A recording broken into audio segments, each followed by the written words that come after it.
Come on over to my channel on Behind the Scenes. I'm going to be talking about what Jill Winebanks has said about people who support Trump, how they are a cult.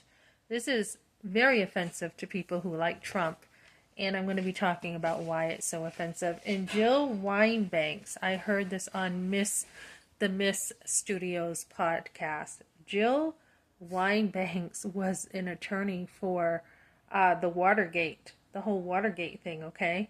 So, back to JD Vance's point.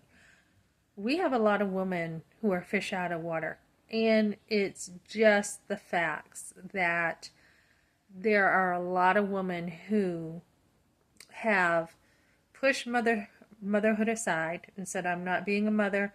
I don't want to be a mother. Not that they couldn't be a mother, but they have chosen to go political, and not only political with not being a mother, but they have chosen to think very worldly, very worldly.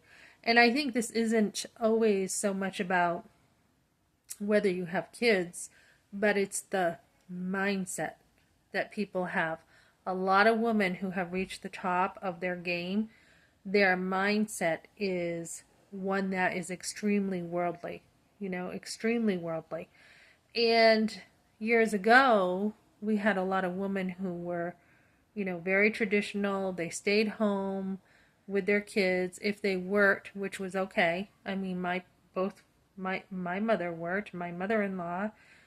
We live in, this century where women do work, but the focus was on still traditional values. It wasn't let me act like a man to get to the top. It wasn't let me compromise traditional values in order to fit in with the world to make it at the top. So there's no question women can work and have kids, right?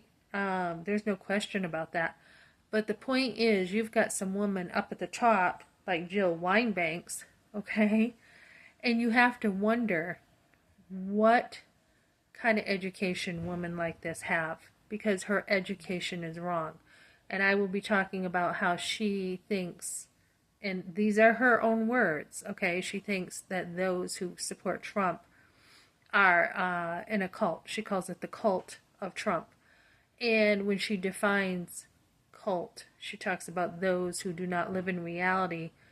And so basically, I'm going to be talking about how a cult is someone who she feels doesn't live in reality. So join me over there, guys. Okay, thanks.